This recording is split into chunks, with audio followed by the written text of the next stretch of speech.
है। यस,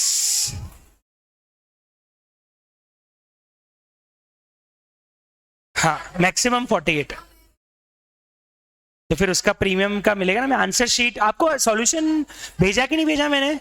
मैं सॉल्यूशन अभी बताया था ना आपको, मेरे पास है सॉल्यूशन सामने, लेबर का सॉल्यूशन है मेरे पास, मैं अभी बताया था।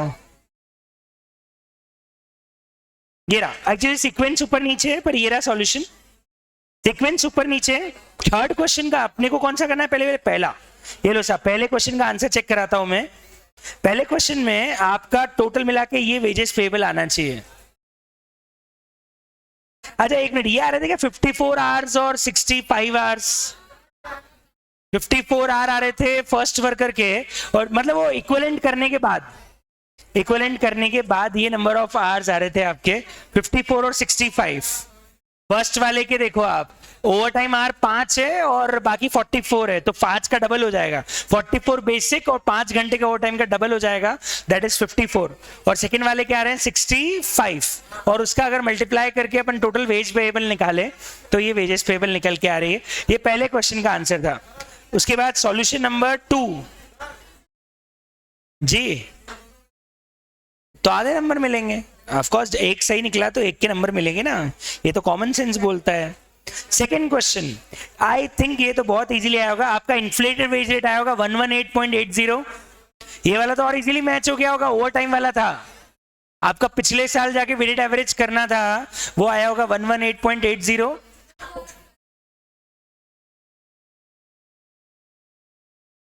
इन्फ्लेटेड वेज रेट निकालना नहीं आया, 118.80 आ रही है, बहुत ही बढ़िया, मैंने निकलवाई थी, क्लास में निकलवाया था। सही है, सही है। दूसरा अपना ओवर टाइम जो इरेगुलर है तो ओवरहेड्स में जाएगा 47,000 और 4.5 लाख लेबर कॉस्ट में जाएगा। और तीसरा था अगर कस्टमर की रिक्वेस्ट पे हुआ है पूरा ही का पूरा ही लेबर कॉस्ट के अंदर चला जाएगा। तो ये क्वेश्चन था सेकंड। इसके बाद अगला क्वेश्चन था थर्ड ये रहा, ये तो इजी होगा। इसमें नेट वेजेस निकालने के लिए अपन एम्प्लॉयर और एम्प्लॉय दोनों कंट्रीब्यूशन माइनस करते हैं ना, पीएफ का भी और एसआई का भी, है ना, तो आपका नेट वेजेस आ जाता है ग्रॉस से। और अगर मैं एम्प्लॉयर का और एम्प्लॉय का दोनों कंट्रीब्यूशन ऐड कर दूं तो टोटल पीएफ निकल के आ जाएगा, कितना पेबल आ रहा है, और जो चीजें पूछी थी वो सब इसमें ऐड होके निकल के आ सकती है। इसके भी आंसर्स एक बार आप मैच कर लेना। ये सॉल्यूशन में कर देता हूं आप लोगों को गूगल ड्राइव पे अपडेट, तो दोनों चीजें मैं गूगल ड्राइव पे अपलोड कर देता हूं, टेस्ट पेपर भी और उसका सॉल्यूशन भी, एक बार आप चेक कर लीजिएगा। और जिन लोगों ने पेपर नहीं दिया बिकॉज ऑफ एनी रीजन, आप पेपर दीजिए और सॉल्यूशन से खुद को इवैल्यूएट कीजिए कि आपका लेबर कॉस्टिंग कितना प्रिपेयर हो गया है। मैं ये अपडेट कर दूंगा शीट। सॉल्यूशन 4, फोर्थ में ये रहा, सबसे पहले आपका इफेक्टिव आर्ली रेट आ रहा है 180 और आपके एक्चुअल आर निकल के आ रहा है 7.14।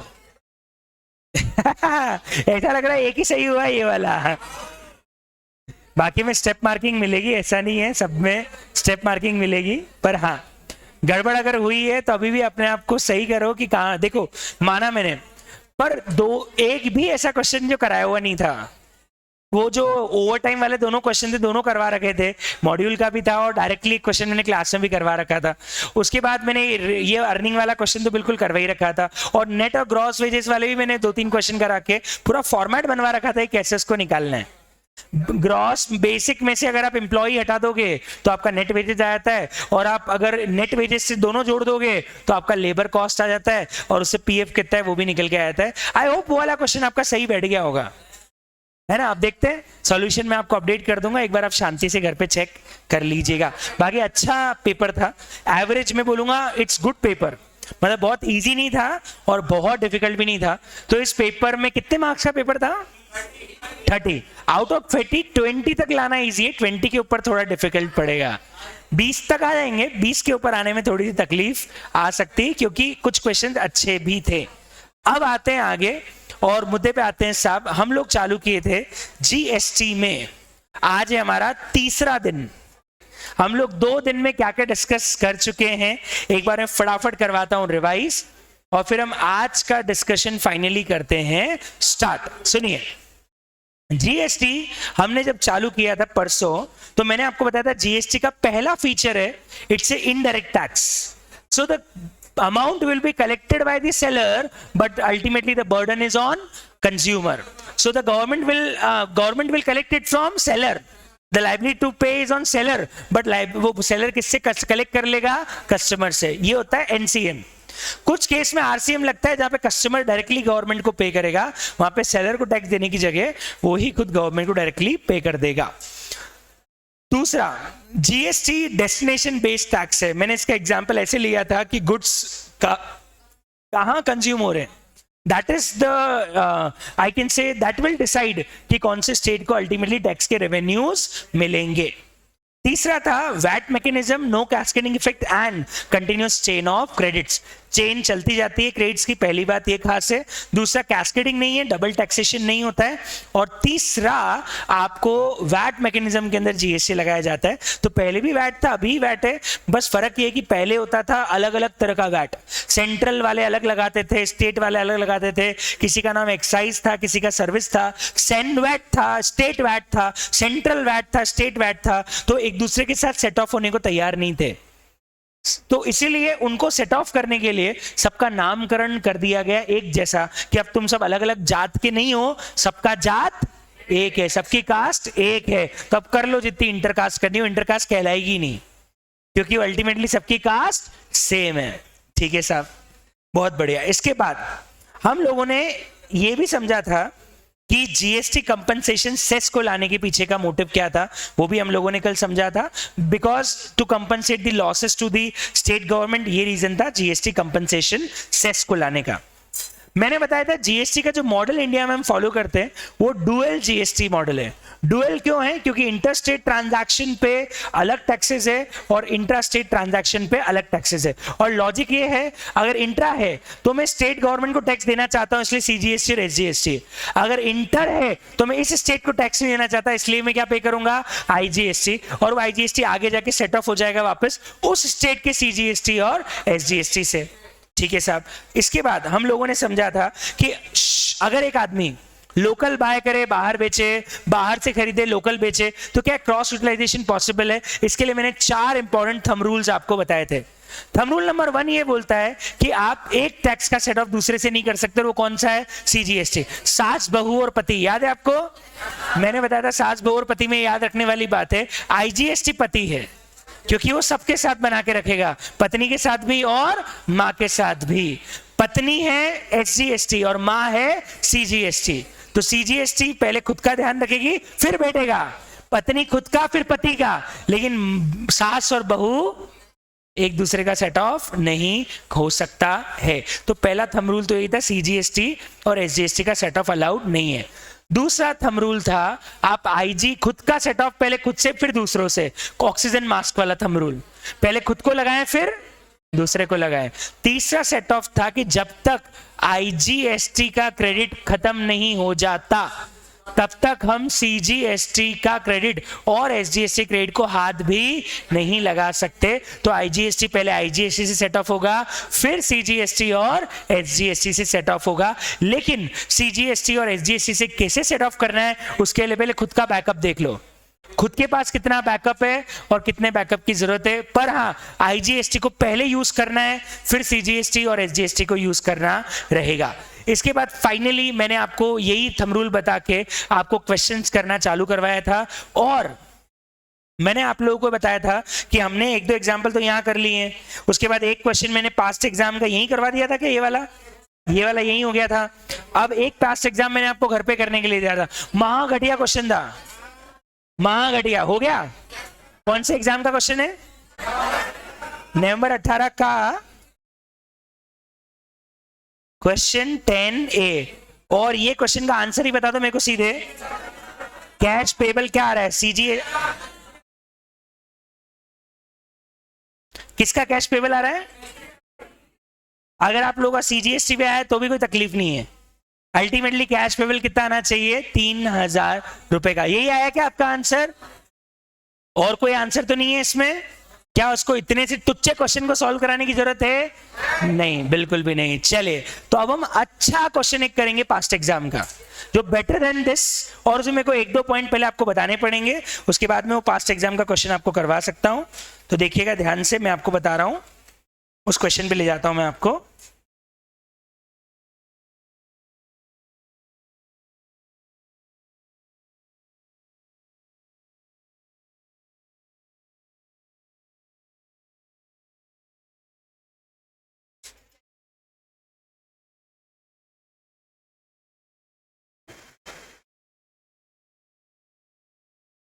ये है मई 19 का क्वेश्चन।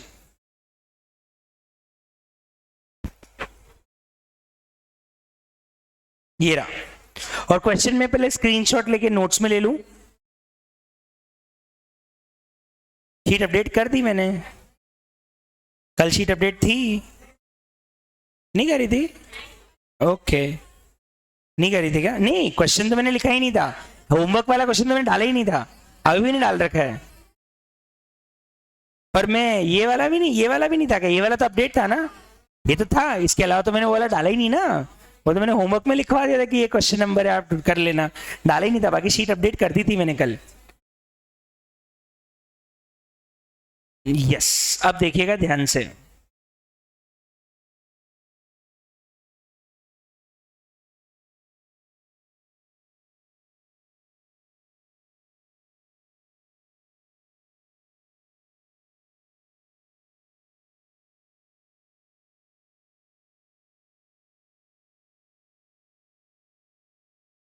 क्वेश्चन थोड़ा बड़ा है पर एग्जाम में आया भी 8 नंबर के हिसाब से लग रहा है, इतना बड़ा भी नहीं है, इतना बड़ा भी नहीं है।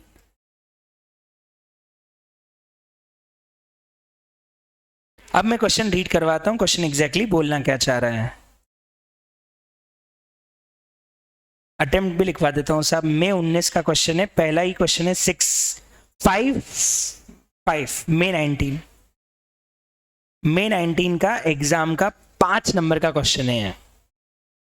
और अब मैं रीड करवाना चालू करता हूँ। अरे 8 नंबर का, सॉरी, मई 19 का एग्जाम का 8 नंबर का क्वेश्चन है और अभी हम इसको सॉल्व कर लेंगे पूरा। सिर्फ 1-2 पॉइंट मुझे बताने हैं और फिर आराम से इस क्वेश्चन को सॉल्व कर लिया जाएगा।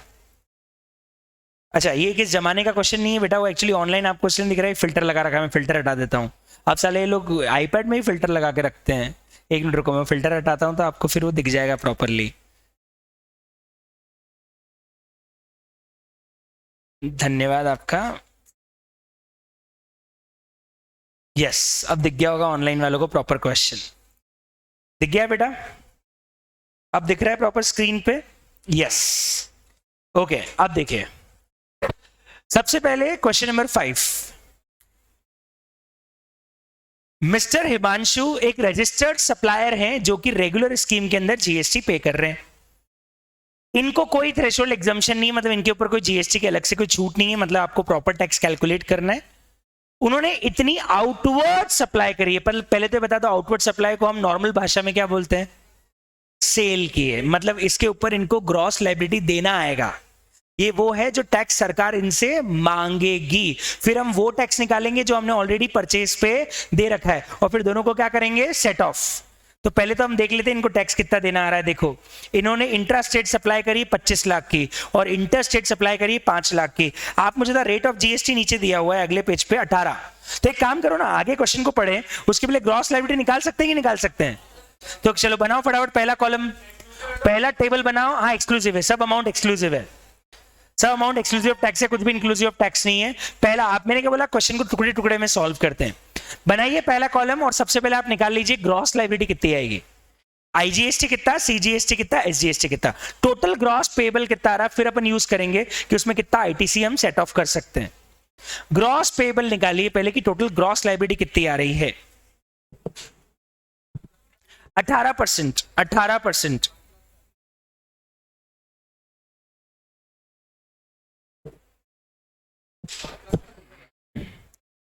ग्रॉस लायबिलिटी निकाल लीजिए सब लोग, कितनी आ रही है।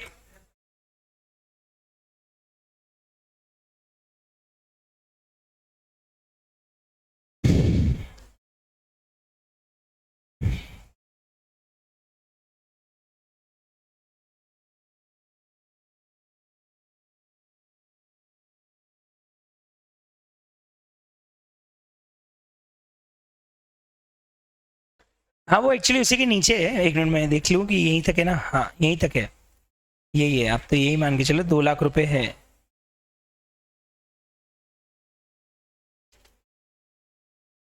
कट गया क्या थोड़ा सा? 1 मिनट, नहीं वो दिखा देता हूँ ना, मैं दिखा देता हूँ।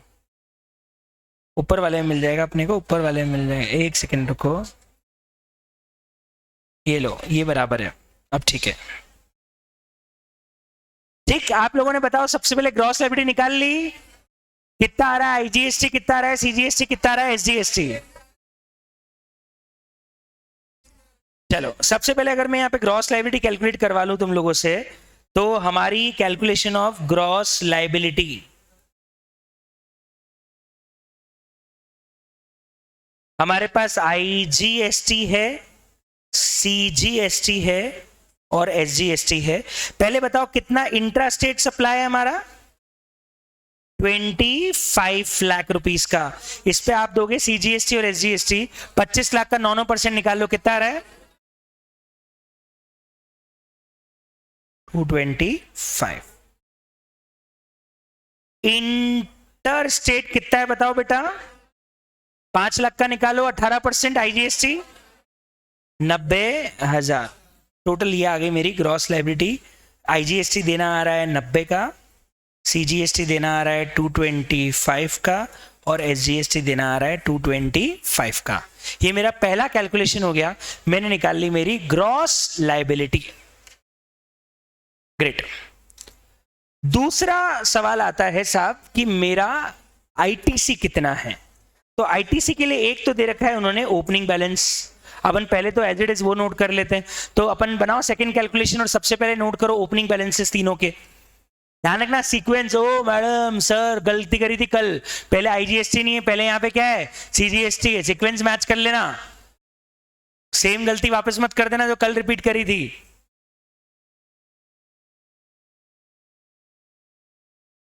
सीजीएसटी 95 है, एसजीएसटी 60 और आईजीएसटी 50 है।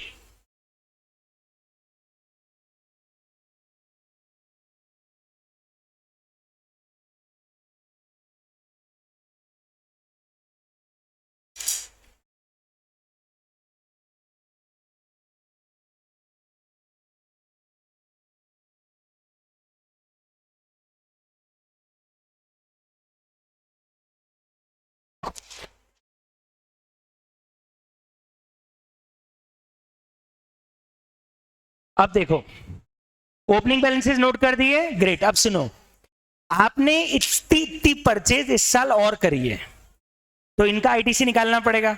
अब एक करिए इंट्रा स्टेट फ्रॉम रजिस्टर्ड, एक करिए इंट्रा स्टेट फ्रॉम अनरजिस्टर्ड और एक करिए इंट्रा स्टेट फ्रॉम रजिस्टर्ड। अब मेरी बात सुनना, अगर आपने किसी अनरजिस्टर्ड पर्सन से परचेज करी है तो आपको टैक्स लगा ही नहीं होगा। अगर कोई ऐसा आदमी से आपने खरीदा है जिसके ऊपर जीएसटी लिया ही नहीं है उसने, उसका जीएसटी नंबर ही नहीं है, वो जीएसटी आपसे बिल में कैसे ले सकता है? तो आप मुझे बताओ सेकंड वाले परचेज पे कोई टैक्स लगा होगा क्या? मतलब आपको परचेज पे जब कैलकुलेशन करना है तो किस किस पे टैक्स कैलकुलेट होगा और किस किस पे नहीं होगा? 14 लाख पे होगा, 2 लाख पे नहीं होगा, 4 लाख पे होगा। पर 14 लाख पे इंट्रा है और 4 लाख पे इंटर है। तो इंट्रा वाले में आईटीसी किसकी आएगी? सीजीएसटी और एसजीएसटी की। और इंटर वाले में आईटीसी किसकी आएगी? आईजीएसटी की। सर बीच के 2 लाख पे नहीं लगेगा, बिल्कुल भी नहीं। कॉमन सेंस लगाओ। आप एक नॉर्मल ठेले वाले से कोई सब्जी खरीद रहे हो या सामान खरीद रहे हो, किराना खरीद रहे हो, कुछ भी खरीद रहे हो, क्या वो आपको जीएसटी बिल में चार्ज करता है? तो आप रिबेट किस बात की लोगे? आप सरकार को क्या बात करके बोलोगे कि मेरे को आईटीसी दो? तुमने खरीद पे टैक्स तो दिया ही नहीं है। तुम बोल रहे हो मैंने टैक्स दे रखा है, कहां दिया है भाई? बिल है? बिल नहीं है। क्यों नहीं है? सामने वाले ने बिल ही नहीं बनाया। अबे सामने वाले ने बिल ही नहीं बनाया तो टैक्स का लिया? और जब टैक्स नहीं लिया तो आपको उसकी रिबेट भी मिलने वाली नहीं है। सरकार आपके इनवॉइस देख के प्रूफ मानती है कि आपको आईटीसी मिलना चाहिए। आपने किसी अनरजिस्टर्ड पर्सन से माल खरीदा है तो आपने उसको बिल ही नहीं लिया है, और बिल ही नहीं लिया है तो आपको उसकी रिबेट कैसे मिल सकती है? क्या प्रूफ है कि आपने उसके ऊपर टैक्स भरा है? And that's why no ITC if the purchase is from unregistered person. तो अब मैं इसका कैलकुलेशन करवाता हूं। लिखिए सेकंड कैलकुलेशन होगा कैलकुलेशन ऑफ आईटीसी का। जल्दी बताओ ओपनिंग बैलेंसेस कितने कितने दे रखे हैं? आईजीएसटी का कितना? CGST का कितना और SGST का कितना? ये हो गया ओपनिंग। इसमें अब हम सबसे पहले परचेज ऊपर वाले लेंगे, इंट्रा स्टेट फ्रॉम रजिस्टर्ड। कितना परचेज है बेटा?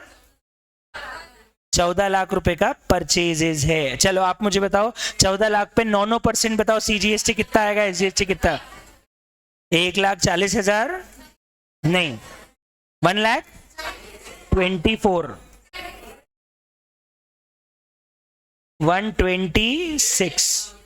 126 प्लस दूसरा करेंगे इंट्रा स्टेट फ्रॉम अनरजिस्टर्ड, और यहां पे अपन डैश लगा देंगे। हमेशा टैक्स में ध्यान रखना, जब भी आपको कोई चीज इग्नोर करनी है तो आपको यहां पे इग्नोर लड़कियों वाली स्टाइल में करनी पड़ेगी। इग्नोर करने के लिए ऐसा नहीं कि देखो मत, इग्नोर करने के लिए ऐसा देखो कि सामने वाले को शर्म ही आ जाए। मतलब यहां पे आपको इग्नोर करना है ना, तो लिख के इग्नोर करो ताकि सामने वाले को पता पड़ना चाहिए कि हमने इसको इग्नोर किया है। उसको ऐसा नहीं लगे कि अच्छा उसने देखा ही नहीं होगा, लगना चाहिए कि उसने देखा और रिजेक्ट किया है।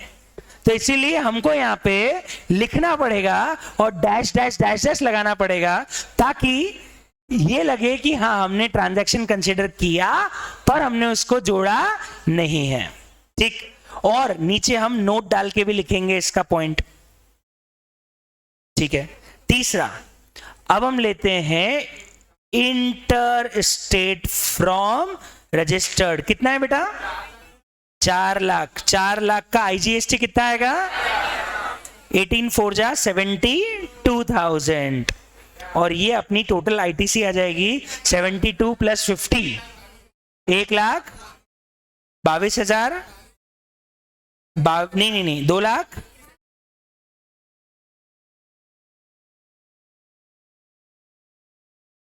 80। अभी रुकना है, इसमें 2 एडजस्टमेंट और है जो मुझे बताने के हैं। अब मैं उस पॉइंट पे आ रहा हूं। पहले बताओ यहां तक का कैलकुलेशन सबको समझ में आया कि नहीं आया?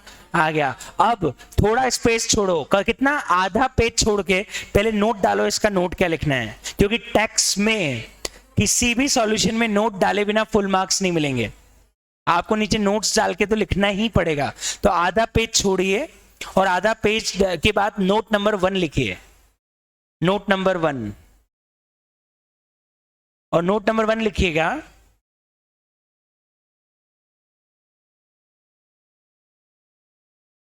since the purchase is from unregistered person, since the purchase is from unregistered person,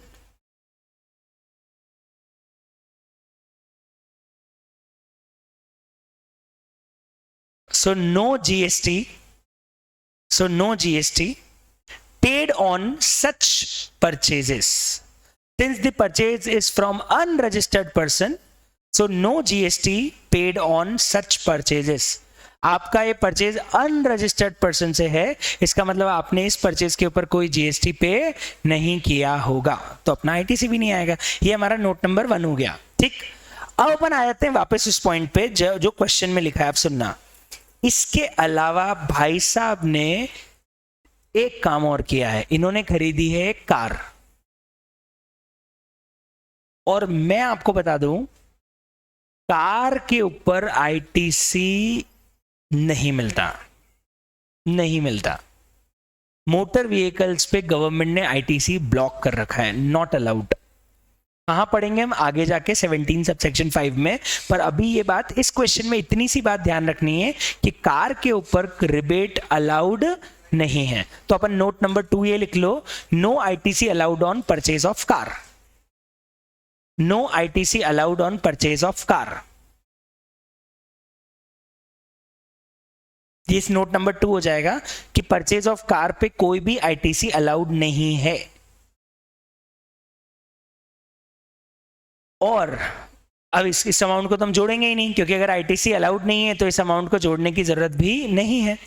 अब आता है पॉइंट नंबर 3।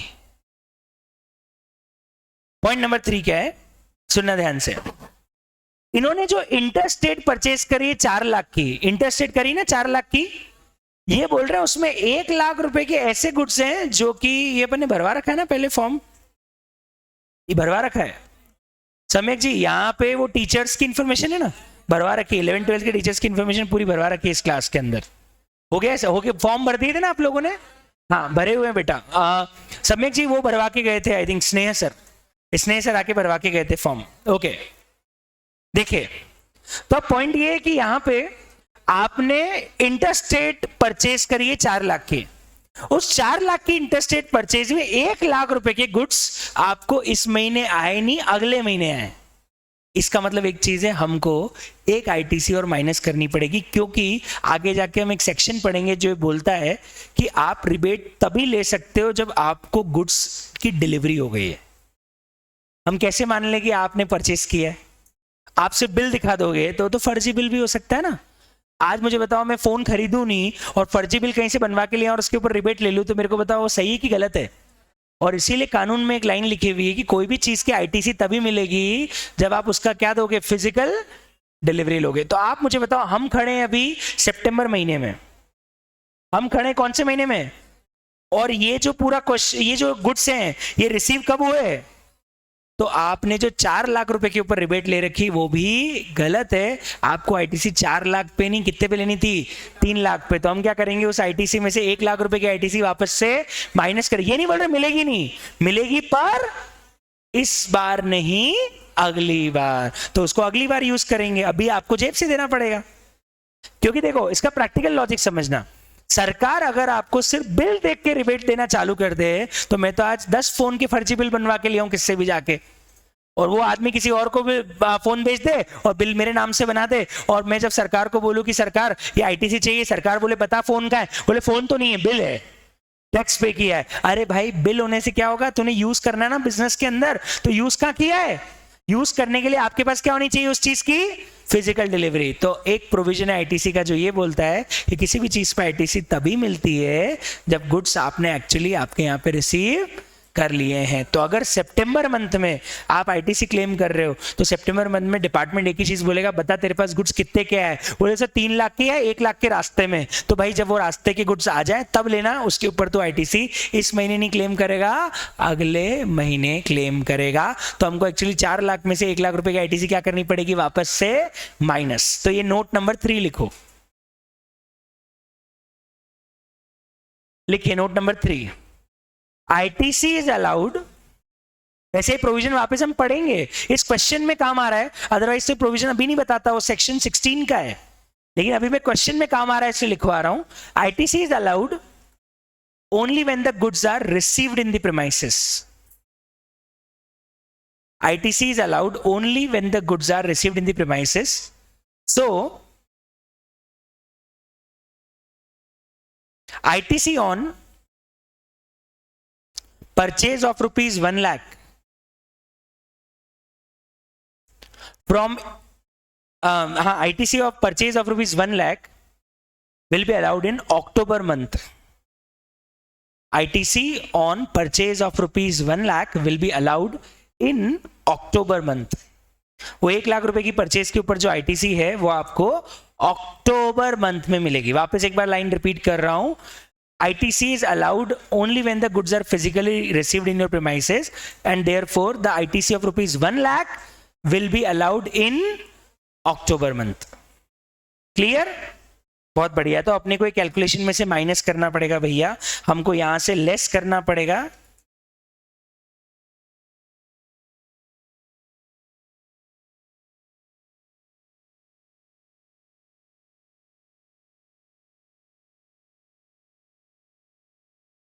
कितना कितना अमाउंट माइनस हो जाएगा? इंटर है, इंटर है, तो 18,000 रुपए कहां से माइनस हो जाएगा?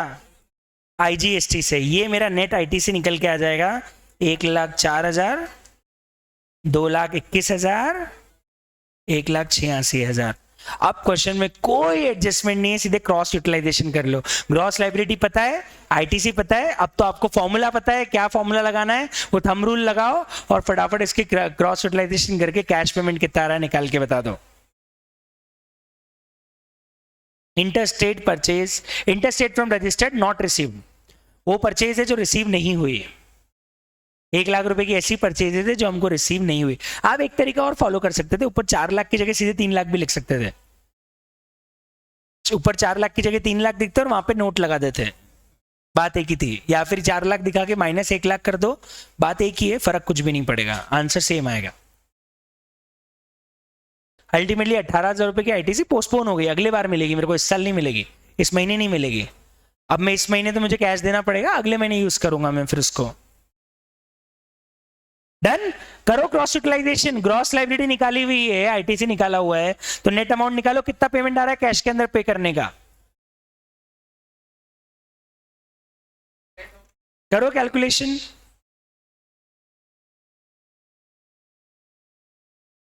देखते, I don't know.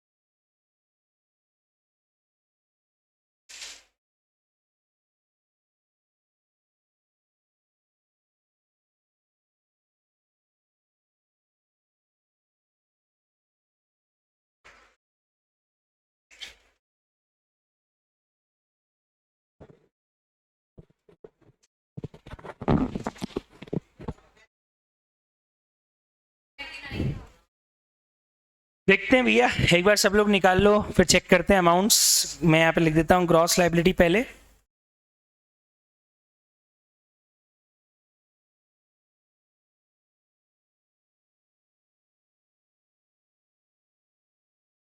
Gross liability कितनी है? 90, 225, 225।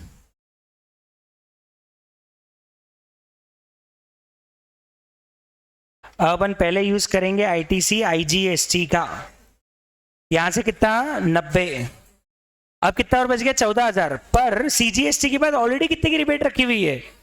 अगर आप देखोगे तो सीजीएसटी के पास ऑलरेडी कितनी की रिबेट रखी हुई है? 221 की। तो इसको जरूरत सिर्फ कितनी है?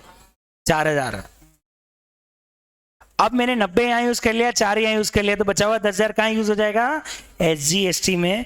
और एसजीएसटी की रिबेट आ जाएगी 1,86,000। और यहां से मेरा नेट अमाउंट निकल के आ गया 90, सॉरी 0। कैश कितना है? कैश 0, 0, खत्म। SGST payable 29,000। This is the answer. 14 भी कर सकते हो, मतलब 14 क्या, पूरा 14 कहां से यूज कर रहे हैं? एसजीएसटी से पूरा 14 यूज करे, चलेगा, कोई दिक्कत नहीं है। आंसर आपका थोड़ा सीजीएसटी पेबल आ जाएगा 4,000 का, क्या फर्क पड़ता है? 25 और 4 आ जाएगा, सही है ना? मैंने क्या बोला? सीजीएसटी एसजीएसटी में चॉइस है, इसलिए टोटल अमाउंट सही होना चाहिए। तो टोटल जीएसटी पेबल आएगा 29। सीजीएसटी हो या एसजीएसटी हो, इट डजंट मैटर। अगर आपके चारों रूल कंप्लाई हो रहे हैं तो फिर इससे फर्क नहीं पड़ता है कि वो सीजीएसटी है या एसजीएसटी है।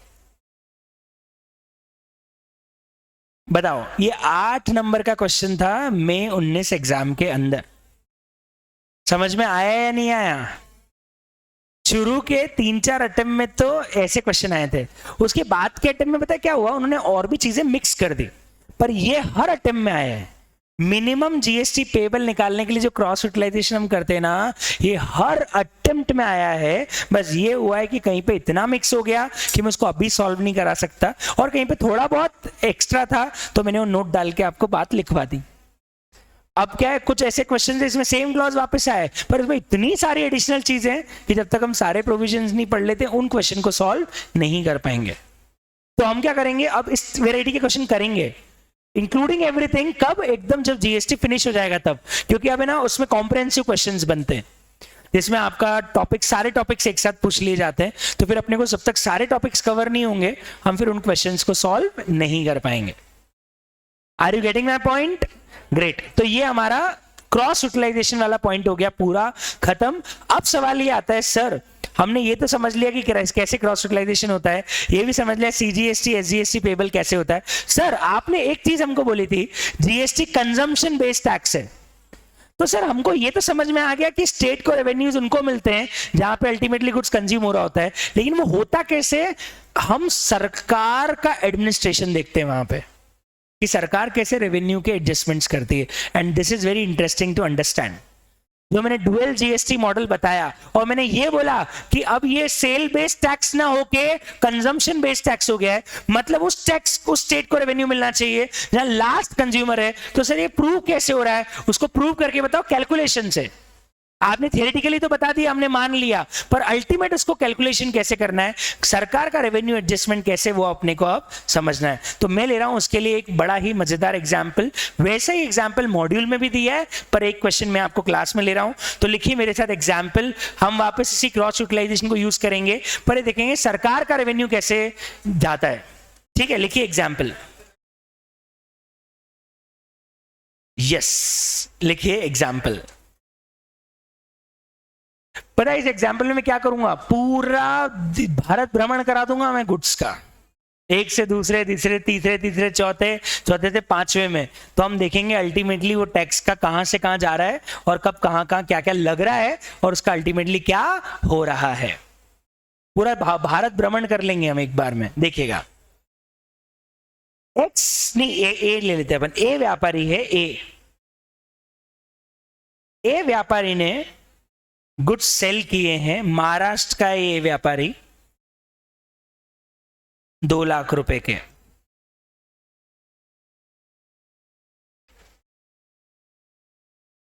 बी व्यापारी को, जो कि महाराष्ट्र का है। देखा जाए तो सेल इंटरस्टेट हो गई कि लोकल हो गई? लोकल हो गई। लोकल मतलब with in the state. Intra को हम लोकल बोल देते हैं। बी ने ये गुड्स मध्य प्रदेश के सी व्यापारी को बेचे। बताओ ये लोकल हो गई कि इंटर हो गई? इंटर। सेल लिख लेते हैं अपन 3 लाख रुपए का।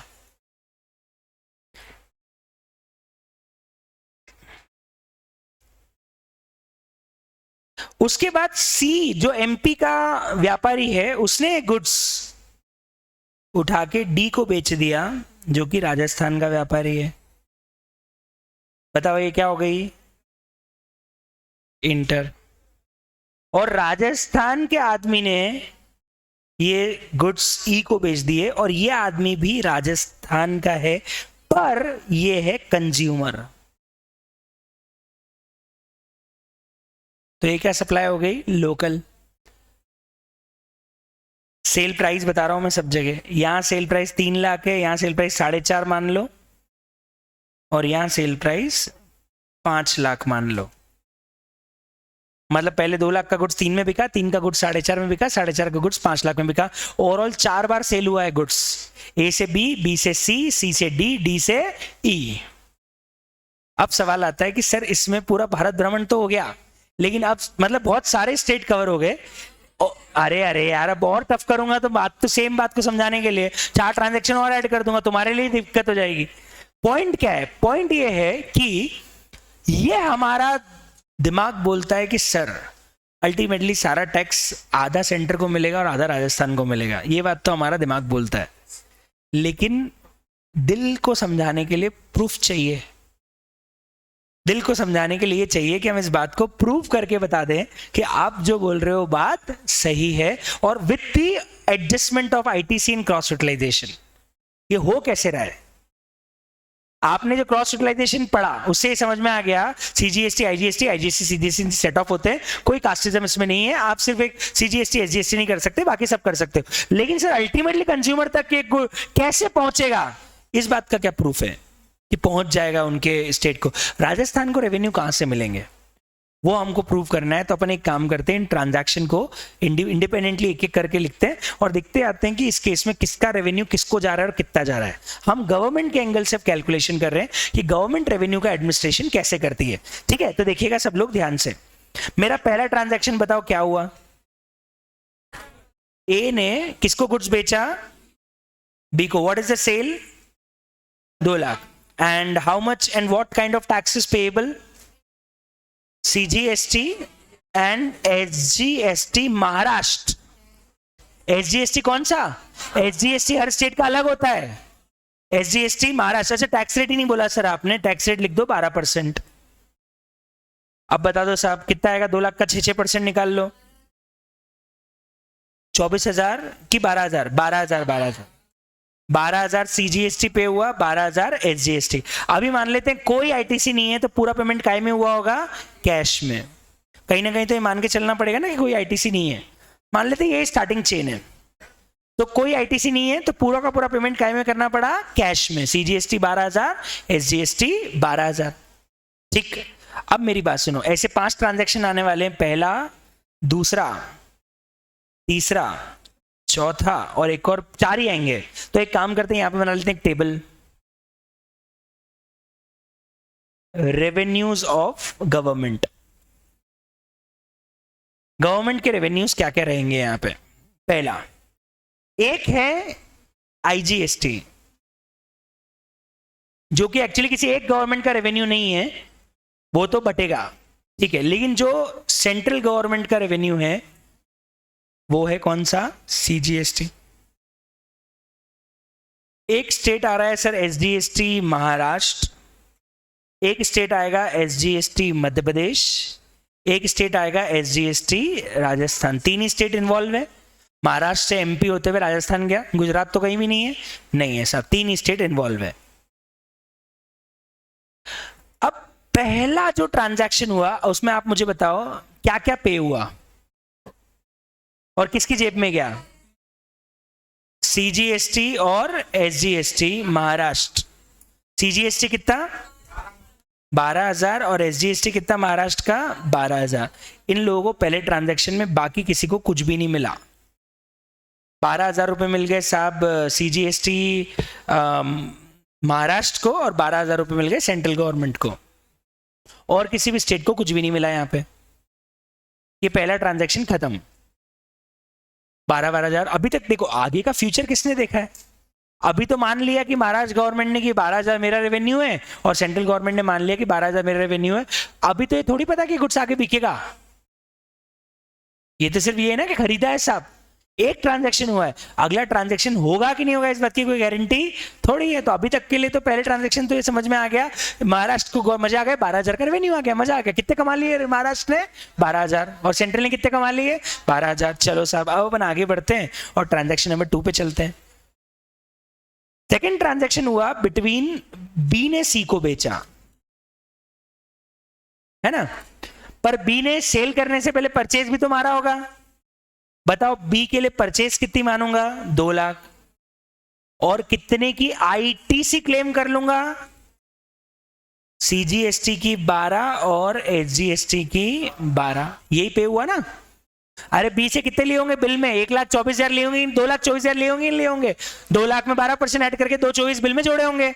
12,000 रुपए CGST, 12,000 रुपए SGST। इन्होंने बिल के हिसाब से कितने की परचेज मान ली? 1 लाख की, 2 लाख की, और कितने का ITC क्लेम कर लिया? 12 का। अब बताओ ये भाई साहब आगे सेल करेंगे कितने में? 3 लाख। अब बताओ इनकी ग्रॉस लाइबिलिटी क्या आ रही, पहले तो बताओ। इज इट लोकल सप्लाई और इट इज इंटर स्टेट?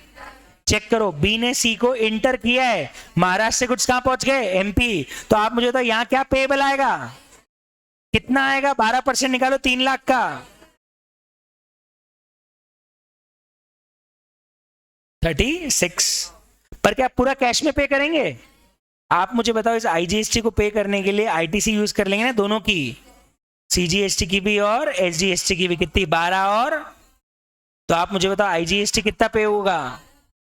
12 और कैश में पे होगा।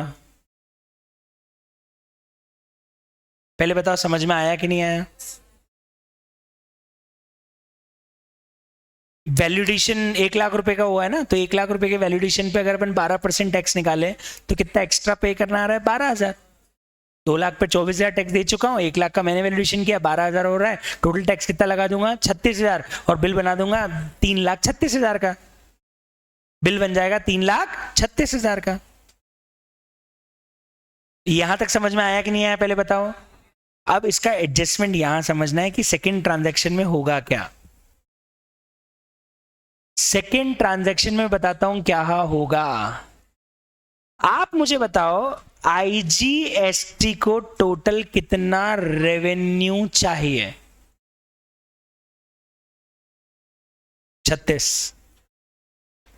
पर आईजीएसटी को कितने रुपए आईजीएसटी के नाम से मिले?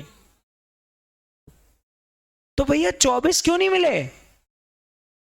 क्योंकि ऑलरेडी कहां पे किए जा चुके हैं, सीजीएसटी और एसजीएसटी में, पर इनका अकाउंट गलत हो गया ना।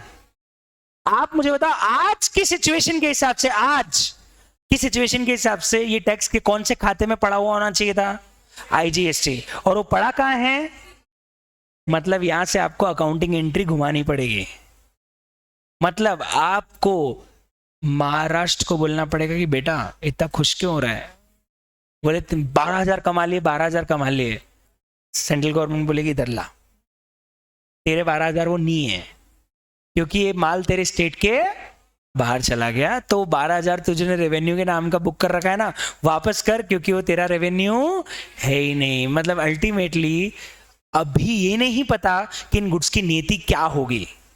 वी डोंट नो कि ये गुड्स कहां जाके कंज्यूम होंगे, पर अल्टीमेटली अभी गुड्स इंटरस्टेट ट्रांजैक्शन में चल रहे हैं, तो मुझे अपने आईजीएसटी अकाउंट में इसका पूरा रेवेन्यू मिलना चाहिए। और आईजीएसटी रेवेन्यू मिलाने के लिए जिन जिन अकाउंट में रेवेन्यू गए हैं उन अकाउंट से आपको वापस रेवेन्यू बुलवाने पड़ेंगे। आप मुझे बताओ मेरे को इस ट्रांजैक्शन तक आते आते टोटल मिला के कितने रुपए का आईजीएसटी कलेक्शन चाहिए? 36,000 का। और कितना कलेक्शन अभी हुआ इस वाले ट्रांजैक्शन से? 12 का।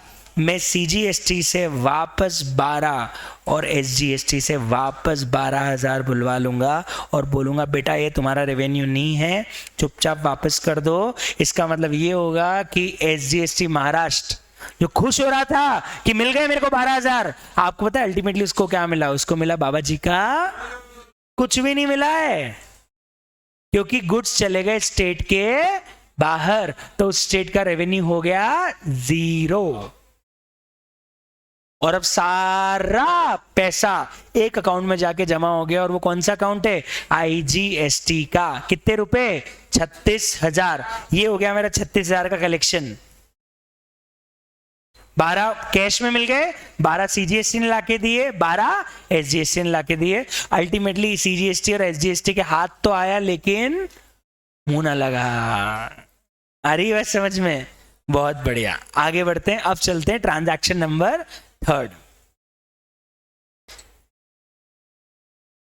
ट्रांजैक्शन नंबर 3 में अब आ जाएंगे सी से डी। पहले बताओ इन भाई साहब का परचेज कितना रिकॉर्ड करें? परचेज 3 लाख। अब ये भाई साहब कौन सी आईटीसी लेंगे? आईटीसी किसकी लेंगे? आप मुझे बताओ, जब बीसी ने बिल बनाया होगा तो अपने बिल में कौन सा टैक्स जोड़ के भेजा होगा? आईजीएसटी। तो ये आदमी क्रेडिट भी किसकी लेंगे? आईजीएसटी की, क्योंकि ये तो बोलेंगे ना कि मैं बैठा हूं राजस्थान में और मैंने माल खरीदा है, सॉरी मैं बैठा हूं मध्य प्रदेश में और मैंने माल खरीदा है महाराष्ट्र से, तो अल्टीमेटली मुझे आईटीसी किसकी मिलेगी? आईजीएसटी की। कितनी?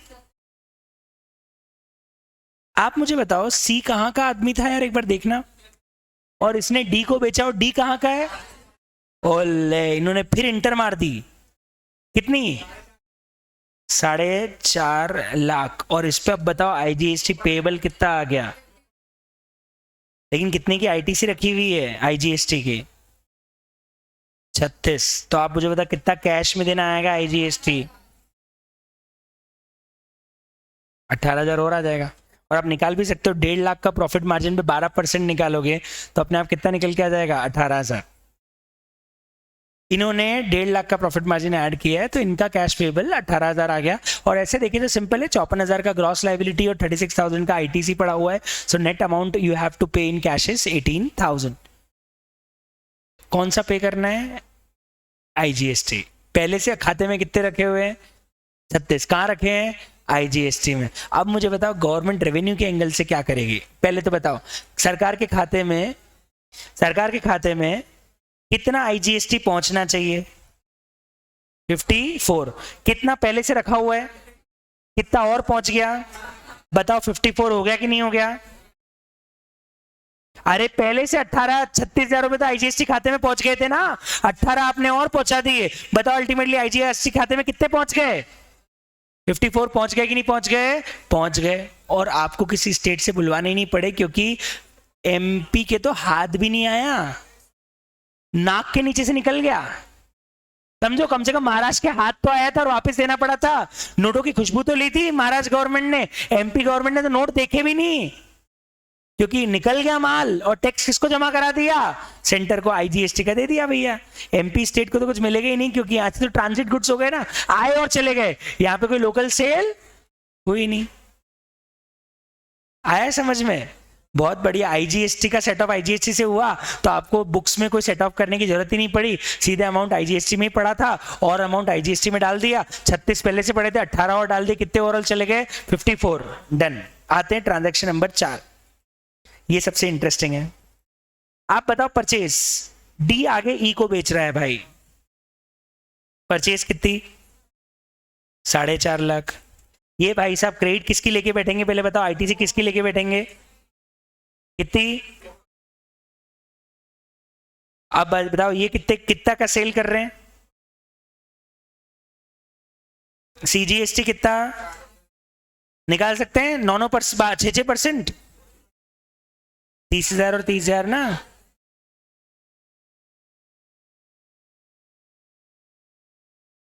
क्या करेंगे? आईटीसी सेट ऑफ, अरे करेंगे ना आईजीएसटी से, आईजीएसटी करेंगे ना। अब मुझे बताओ, आईजीएसटी पहले किससे सेट ऑफ करूं? यहाँ तो सर हमारी चॉइस है, यहाँ तो आपकी चॉइस है, आप जितना जिससे करना चाहो उतना कर लो, क्योंकि आईजीएसटी से होना चाहिए, लेकिन आईजीएसटी नहीं है तो सीजीएसटी एसजीएसटी, तो आपकी चॉइस है आप कितना करना चाहते हो। तो आप मुझे बताओ, आप क्या चाहते हो? सर इसमें इसके अलावा कोई बैकएंड है भी नहीं और कुछ, तो आपको इच्छा हो जहां से कर लो। 30,000 कर दूं सीजीएसटी से? ये कर दिए 30,000, ये हो गया 0, और बचे हुए 24,000 कहां से कर दूं? तो कितना कैश पेबल आ जाएगा? 6,000।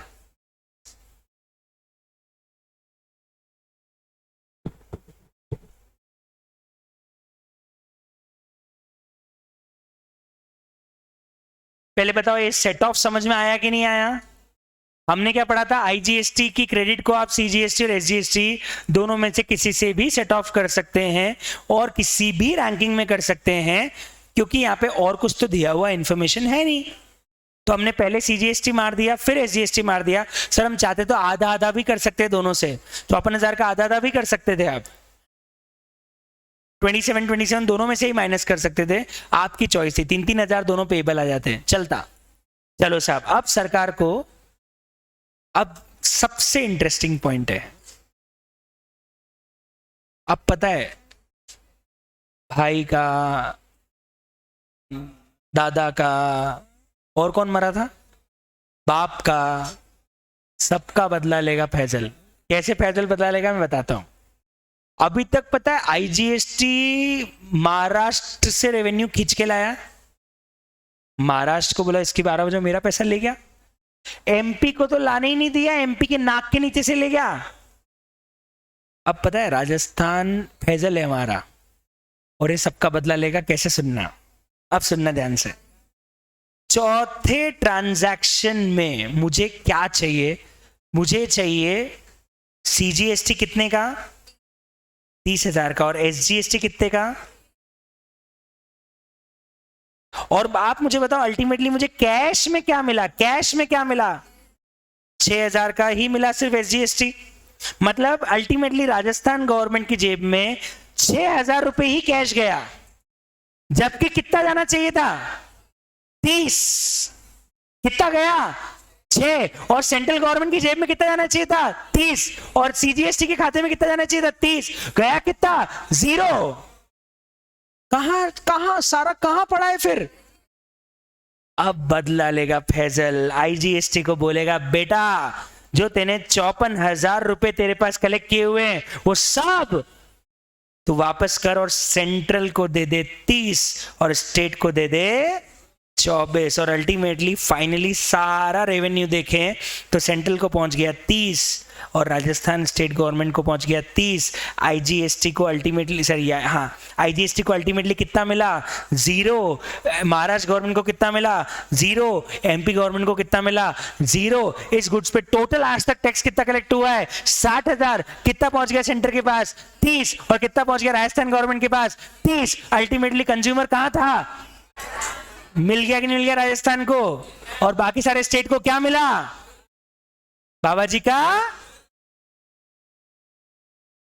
अब बताओ ये बात समझ में आई कि नहीं कि मॉडल कैसे वर्क करेगा? लास्ट ट्रांजैक्शन वापस बता दो। आईजीएसटी खाते में कितने पड़े हैं? 54,000। अल्टीमेटली लास्ट ट्रांजैक्शन आते आते किसको टैक्स चाहिए? लास्ट ट्रांजैक्शन बोलता है कि सीजीएसटी में जाने चाहिए 30 और एसजीएसटी में जाने चाहिए 30। तो भैया 54,000 जो आईजीएसटी खाते में पड़े हुए हैं, जितना जितना आईटीसी मैंने सेट ऑफ किया है उतना उतना आईजीएसटी खाते से उठा के मैं कहां डाल दूंगा? सीजीएसटी और एसजीएसटी में। और बचा हुआ कैश भी किसको दे दूंगा? एसजीएसटी को। मतलब जितना आईटीसी सेट ऑफ हुआ आईजीएसटी का, उतना आईजीएसटी को वापस चुकाना पड़ेगा किसको? सीजीएसटी और एसजीएसटी को। आप देख सकते हो मैंने आईजीएसटी में 54,000 डाले हुए थे और मैंने आईटी सेट ऑफ करी सीजीएसटी से 30 और एसजीएसटी से 24। तो अल्टीमेटली 54 अल्टीमेटली वापस सीजीएसटी एसजीएसटी को 30 और 24 दे दिया और 6,000 तो स्टेट को कैश मिल ही चुका था। अल्टीमेटली सेंट्रल गवर्नमेंट की जेब में चले गए 30 और स्टेट गवर्नमेंट की जेब में भी चले गए 30। आपका टोटल रेवेन्यू 60,000 है इस गुड्स के ऊपर। आधा मिल गया सेंटर को, आधा मिल गया स्टेट को। And that's how I can say that it's a destination or consumption based tax. शानदार बात बताऊं क्या हो रहा है? गुड्स के साथ टैक्स ट्रैवल हो रहा है। अगर गुड्स एक स्टेट से दूसरे स्टेट में पहुंच गए तो टैक्स रेवेन्यू भी एक स्टेट से उठ के दूसरे स्टेट में पहुंच गया। और जहां जाके गुड्स खत्म होंगे मतलब कंज्यूम होंगे, अल्टीमेटली रेवेन्यू उसी स्टेट तक रह जाएगा। मतलब एक शानदार चीज है। जीएसटी इसलिए डेस्टिनेशन बेस्ड टैक्स है क्योंकि टैक्स गुड्स की डेस्टिनेशन के साथ साथ चल रहा है। गुड्स अगर अगले स्टेट को मूव कर गए तो टैक्स भी अगले स्टेट को मूव कर जाएगा, वो वहां नहीं रुकेगा। बताओ अब किसी को आपत्ति है इस पूरे ट्रांजैक्शन में और क्या समझ में नहीं आया वो फिर मुझे वापस से बता दो। एक मिनट, एक शॉर्ट में मैं आपको एक बात समझाऊं कि सर ये रेवेन्यू एडजस्टमेंट्स कैसे के सिंपल है। जिसका आईटीसी यूज हो रहा है ना वो टैक्स ग्रॉस को देगा। आईटीसी टैक्स किसको देगा? ग्रॉस को। मतलब जिसको टैक्स जाना चाहिए उसको मिलेगा किससे? जिसका आईटीसी यूज हुआ। जैसे आप पहले वाले केस में देख लो, ये रहा सेकंड केस। आपने आईजीएसटी में चाहिए थे 36 और आईटीसी किसका यूज कर लिया? 12,000 सीजीएसटी और 12,000। मतलब देखा जाए तो सीजीएसटी और एसजीएसटी की लग गई क्योंकि उनका आईटीसी यूज हो गया। मतलब उनको अपना पैसा किसको देना पड़ेगा? जिसकी आईटीसी यूज हो रही है उसको अपनी शक्तियां उसको देनी है जिसको टैक्स पे करने में हमने यूज किया है। तो आईजीएसटी शक्तियां खींच रहा है, किससे खींच रहा है? सीजीएसटी से और एसजीएसटी से। कितना कितना? 12,000। तो सीजीएसटी से 12,000 कम, आईजीएसटी को पहुंच गए 12,000। एसजीएसटी से 12,000 कम, आईजीएसटी को पहुंच गए 12,000 नीचे। सर यहाँ तो आईजीएसटी है तो जिस खाते में थे उसी खाते में रहेंगे। लेकिन ये ट्रांजैक्शन देखो, सीजीएसटी को चाहिए 30 और कहां पड़े हैं वो? किसका आईटीसी यूज कर लिया? मतलब अल्टीमेटली आईजीएसटी से वो पैसा कहां पहुंच जाएगा? सीजीएसटी को 30। और एसजीएसटी को चाहिए 30 और वहां कितना आईटीसी यूज कर लिया? 24। मतलब 24,000 रुपए का आईजीएसटी किसको देना पड़ेगा? आईटीसी आईजीएसटी को, एसजीएसटी को। तो हमने यही एडजस्टमेंट किया। आप देख सकते हो मैंने 54,000 में से 30,000 रुपए का आईजीएसटी पे कर दिया सेंट्रल गवर्नमेंट को और 24,000 का आईजीएसटी पे कर दिया स्टेट को। बाकी 6,000 तो स्टेट को कैश में ही मिल गए थे। तो अल्टीमेटली राजस्थान को मिल गए 30 और सेंटर को भी मिल गए 30। अब बताओ इसमें क्या आपत्ति है? हाँ एक मिनट जी। लास्ट में अगर इंटरस्टेट ट्रांजैक्शन पे रुक जाता तो क्या होता? एक अच्छा सवाल है कि सर अगर मान लो मैंने ऑनलाइन कोई गुड्स खरीदे, बैंगलोर से गुड्स इंदौर आए और मैंने ही कंज्यूम कर लिए, तो सर बैंगलोर से जब आपने ऑनलाइन गुड्स खरीदे होंगे तो आपको जो बिल मिलेगा तो किसका मिलेगा? आईजीएसटी का। तो भी आईजीएसटी खाते में ही रेवेन्यू रह जाएगा। अल्टीमेटली वो आगे जाके सीजीएसटी एसजीएसटी क्रेडिट से सेट ऑफ हो ही नहीं पाया तो आपका अल्टीमेटली पैसा तो आईजीएसटी खाते में रह गया। जब वो गुड्स बैंगलोर से सेल हुए होंगे तब उस सेलर ने ये डाला होगा कि भेजे कहां है? भेजे कहां? एमपी में, तो उस गुड्स का आईजीएसटी रेवेन्यू आधा तो चला जाएगा सेंट्रल गवर्नमेंट को और आधा चला जाएगा एमपी गवर्नमेंट को। जब भी गुड्स सेल होते हैं इंटर स्टेट तो आपको डेस्टिनेशन तो डालना ही पड़ता है गुड्स का, गुड्स कहाँ जा रहे हैं, चाहे वो आईजीएसटी के साथ ही जा रहे हो। तो जैसे ही आपने अपने रिटर्न में गुड्स का डेस्टिनेशन डाला होगा कि ये सेल मैंने इंटर स्टेट एमपी गवर्नमेंट को की है, उस स्टेट का ऑटोमेटिकली आईजीएसटी का रेवेन्यू भी अल्टीमेटली किसको पहुंच जाएगा, आधा सेंटर को और आधा स्टेट को। तो चाहे वो अगर आईजीएसटी खाते में ही रह जाता, मतलब इस एग्जांपल में अगर मैं ये बोलता कि सर गुड्स एमपी में आईजीएसटी में आए और एमपी में ही रह गए, आगे बिके ही नहीं, तो वो जो आईजीएसटी रेवेन्यू में जितना ही पड़ा हुआ है 50% चला जाता सीजीएसटी को और 50% चला जाता एसजीएसटी मध्य प्रदेश को, जहां से आगे रीसेल नहीं हुआ, जहां पे गुड्स अल्टीमेटली पहुंचे थे उसी स्टेट को फिर रेवेन्यू मिल जाता, आगे और नहीं जाता। और बताओ साहब, और क्या डाउट है इसको लेके, पूछते जाओ मेरे को एक एक करके। ऑनलाइन ऑनलाइन ऑनलाइन, अच्छा लिखा है इसको पूरा शो कर दो बेटा, ये रहा टेबल, और उसके पहले का शो कर दो, वो मैं आपको ई नोट्स में दे दूंगा, क्योंकि अभी मैं आपको पूरा शो करने जाऊंगा तो मैं शो कर कैसे पाऊंगा, है ना, इसलिए वो तो ई नोट्स के अंदर आपको और कुछ लिखना रह गया होगा तो नोट कर लेना। हाँ, ये इनर कॉलम बाहर कॉलम, देखो प्रेजेंटेशन ऐसा कुछ दिमाग लगाने वाली बात नहीं है कि प्रेजेंटेशन इनर कॉलम बाहर कॉलम, आपको सिर्फ समझ में आ जाना चाहिए क्या किया मैंने। और वो इनर कॉलम बाहर कॉलम से क्या, सिंपल सी बात है, मैं समझाता हूँ क्या हुआ।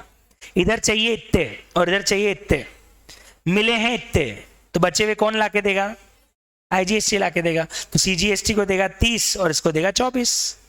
ये हो गया साहब, इनर कॉलम आएगा, आउटर कॉलम की कोई दिक्कत ही नहीं है। प्रेजेंटेशन नहीं देखना है अपने को, सिर्फ ये समझना है मॉडल कैसे वर्क करता है। जी साहब, और बता रहे हैं डाउट,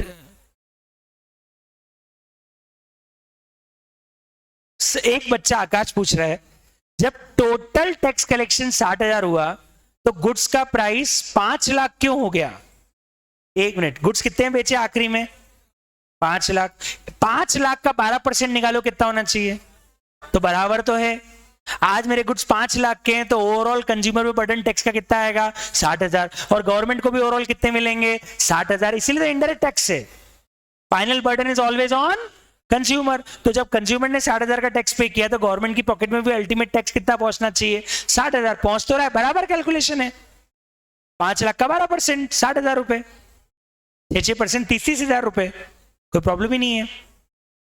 सर एक काम करो सर, एक बार है ना हमको खुद को इसकी प्रैक्टिस करनी पड़ेगी, तो क्यों ना एक क्वेश्चन आप ऐसा का ऐसा लिख दो जिसको हम घर पे करके लेके आए। तो लिखो एक एग्जाम्पल जो आप घर से करके लेके आओगे,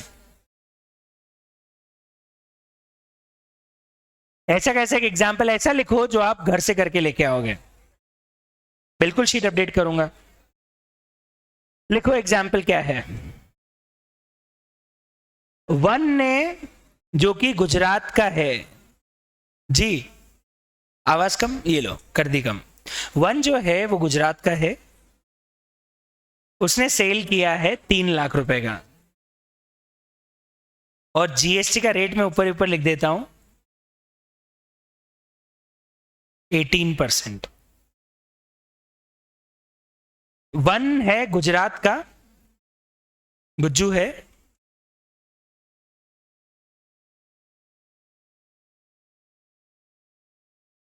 उसने सेल किया 3 लाख में।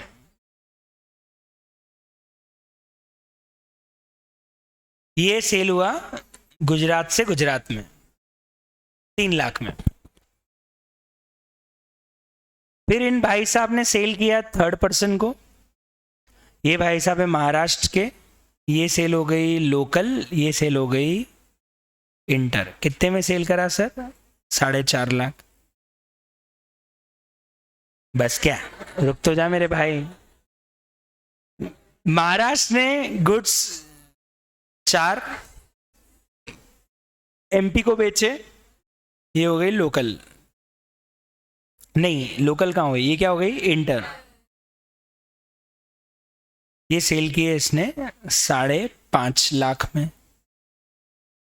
और एमपी ने अल्टीमेटली गुड्स को वापस कहाँ सेल कर दिया, एमपी में, और ये गुड्स बिके 6.5 में, और ये हो गया लोकल। मैं 100% गारंटी के साथ बोलता हूं, अगर आपने आज कराया हुआ क्वेश्चन एक बार घर पे जाके देखा और फिर इस क्वेश्चन को सॉल्व किया, एक भी ऐसा बच्चा नहीं जो बोलेगा कि समझ में नहीं आया। थोड़ा सा समय लगेगा, 10 मिनट बैठ के वो एग्जाम्पल को पहले समझना पड़ेगा क्या हुआ है, और फिर इस क्वेश्चन को नोट करना पड़ेगा। वापस देख लो क्या हुआ है। गुजरात से गुजरात, गुजरात से महाराष्ट्र, महाराष्ट्र से एमपी, एमपी से एमपी। पहले में लगा है लोकल सीजीएसटी और एसजीएसटी महाराष्ट्र, सॉरी गुजरात, फिर लगेगा आईजीएसटी, फिर लगेगा आईजीएसटी, फिर लगेगा सीजीएसटी और एसजीएसटी मध्य प्रदेश। ध्यान रखना, जिसका टैक्स देना है उसके खाते में पैसा आएगा, और जिसकी आईटीसी यूज हो रही है उसके खाते से पैसा जाएगा। यस, आईजीएसटी का अमाउंट ज्यादा, आईजीएसटी का अमाउंट जाता है अलग खाते में जिसका नाम है आईजीएसटी अकाउंट। कलेक्ट करती है सेंट्रल गवर्नमेंट, पर वो सेंट्रल गवर्नमेंट का अकेले का रेवेन्यू नहीं है, वो अमानत का पैसा है जिसमें से आधा उनका है, आधा ये पार्टनरशिप जॉइंट अकाउंट है। ये ना सेंटर का है ना स्टेट का, एक जॉइंट अकाउंट है जिसका नीति इस बात पे डिसाइड होगी कि गुड्स कहां पे कंज्यूम हो रहे हैं। आधा मैं रखूंगा, आधा उसको दूंगा जहां गुड्स कंज्यूम हो रहे हैं। जी क्या जो कैलकुलेशन कर रहे हैं वो आईजीएसटी अकाउंट को लेके? हाँ हाँ, ये एक शो किया मैंने, बताओ ना इसमें क्या जीरो लिया है? आखिरी में तो जीरो हो गया ना, आईजीएसटी जीरो हो गया, क्योंकि 54,000 रुपये पूरे दे दिए ना मैंने इधर उठा के। ये रहा, ये वाला नहीं, 36 था पहले, तब 12 आया, 12 एक मिनट में ऐसे बताया था, 12 आया, 12 आया, 12 आया, और फिर 18 आया। कहां भेज देते क्या? हाँ मैं समझ गया कंफ्यूजिंग है, लेकिन आप कैलकुलेशन पे ध्यान दो, क्योंकि इससे बेटर प्रेजेंटेशन नहीं रख सकते इसको यहां से अपन नहीं दिखा सकते, उसके लिए 1-2 कॉलम और बढ़ाने पड़ जाएंगे और बड़ी टेबल दिख जाएगी, तो आप उसको उधर ट्रांजैक्शन से करके प्लस माइनस कर लो, ऐसा पूरा यहां दिखाना जरूरी नहीं है। ठीक है, ओके। तो ये एग्जाम्पल आज आप घर से करके लाना, सेम एग्जाम्पल मॉड्यूल में भी आपको दिया हुआ है। अब मेरी बात ध्यान सुनो, क्रॉस यूटिलाइजेशन पूरा समझ में आ गया सर, ये समझ में आ गया कैसे सीजीएसटी, एसजीएसटी, आईजीएसटी के एडजस्टमेंट्स होते हैं, ये समझ में आ गया कि कैसे हम इन चीज़ों को कैलकुलेट करते हैं। अब मेरी बात सुनो, इस चैप्टर में है तो बहुत कुछ पढ़ने को और भी। जैसे इस चैप्टर के अंदर हमको डिस्कस करना रहता है कि पुराने टैक्सेस में क्या क्या प्रॉब्लम थी, कौन कौन से टैक्सेस थे जो हट गए, लग गए। हाँ यार, वो एक इंपॉर्टेंट टॉपिक है, पहले मैं वो ले लेता हूं। तो टॉपिक का नाम लिखो अगला, कौन कौन से टैक्सेस हट गए और जीएसटी के बाद अब कौन कौन से टैक्सेस लग रहे हैं। ये एक और इंपॉर्टेंट टॉपिक है जो अपने को पहले समझना पड़ेगा। लिखो आप, टैक्सेस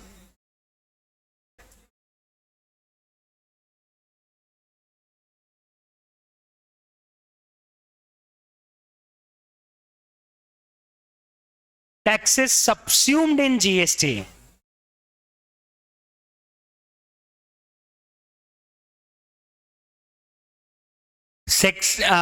यहाँ पे एक और चीज है, यानी 2 लाख तो में कॉस्ट है, 2,40,000 ट्रांसपोर्टेशन है, सेल कम हो गई तो क्या? हाँ, एक सवाल ये आता है कि सेल कम हो गई तो क्या?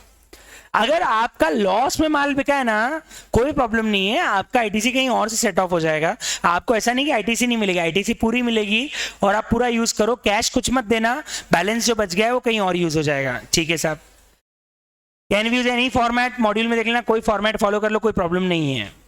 ठीक है, ओके। अब सुनो ध्यान से, टैक्सेस सब्स्यूम्ड इन जीएसटी के अंदर पहले बता दूं कौन कौन से टैक्सेस ऐसे हैं जो जीएसटी आने के बाद हट गए हैं, और अब बताता हूं जीएसटी आने के बाद कौन कौन से टैक्सेस लग रहे हैं। This is very interesting to understand. तो एक तरफ तो आ जाएगा टैक्सेस सब्स्यूम, दूसरी तरफ लिख दीजिए पोस्ट जीएसटी टैक्सेस। तो मैंने जब ये पेज बनाया तो चलो नीचे लिख दो, इसको नीचे बना लो, नीचे बना लो, टैक्सेस सब्स्यूम्ड इन जीएसटी हो जाएगा। इसके लिए छोड़ दीजिए 10 से 12 लाइन, और उसके बाद नीचे आप लिख लीजिए पोस्ट जीएसटी टैक्सेस। जीएसटी के बाद अब कौन कौन से टैक्सेस लग रहे हैं। ठीक है, लिखे, सुनना,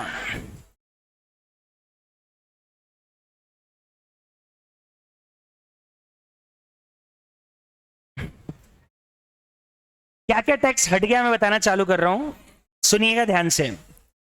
सबसे पहले हट गई है सेंट्रल एक्साइज ड्यूटी।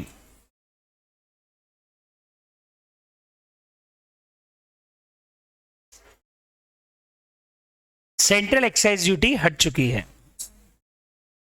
दूसरा, सर्विस टैक्स हट चुका है। ये सब लगते थे 2017 के पहले। आप लोगों ने अगर 11 12 2017 के पहले करी हुई होती तो शायद 11वीं 12वीं में आप ये टैक्स पढ़ते और फिर मैं आपको बताता कि ये सब हट गए। लेकिन आप लोगों ने ऑलरेडी ये सब पढ़े ही नहीं होंगे। पढ़े हैं क्या? नहीं पढ़े। सेंट्रल एक्साइज ड्यूटी हट चुकी है, सर्विस टैक्स हट चुका है,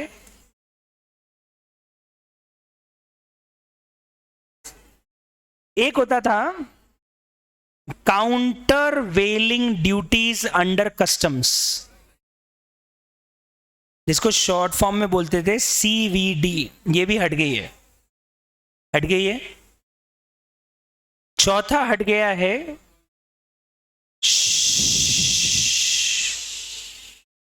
excise duty on medical products. Medical product पे एक एक्साइज ड्यूटी लगती थी, वो भी हट गया है। पांचवा, एजुकेशन सेस इनडायरेक्ट टैक्सेस में कहीं भी नहीं लगता अब। आपके इनकम टैक्स ही एक अकेला है जिसमें एजुकेशन सेस अभी भी लगता है, पर इनडायरेक्ट टैक्सेस में कहीं पे भी अब एजुकेशन सेस नहीं है, वो हट चुका है। इसके अलावा और भी बहुत सारे सेस और सरचार्ज इन टैक्सेस के साथ लगा करते थे, वो सब हट चुके हैं। एजुकेशन सेस इनकम टैक्स में है ना, अभी आप पढ़ते होंगे 4% लगता है, वो अब एक्साइज और सर्विस टैक्स कहीं भी नहीं है। एजुकेशन सेस हट चुका है, ठीक। ओके, अब आते हैं स्टेट। स्टेट का वैट हट चुका है। दूसरा, एक स्टेट लगाता था सेंट्रल सेल्स टैक्स, वो हट चुका है। तीसरा, स्टेट लगाता था लग्जरी टैक्स, वो हट गया है। स्टेट लगाता था गैम्बलिंग टैक्स, हट गया है।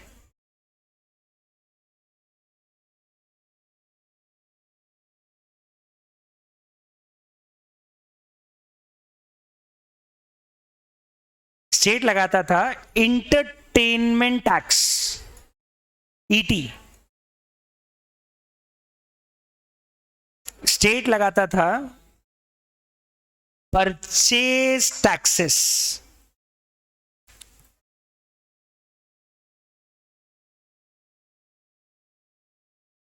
स्टेट लगाता था बहुत सारे सेस और सरचार्ज।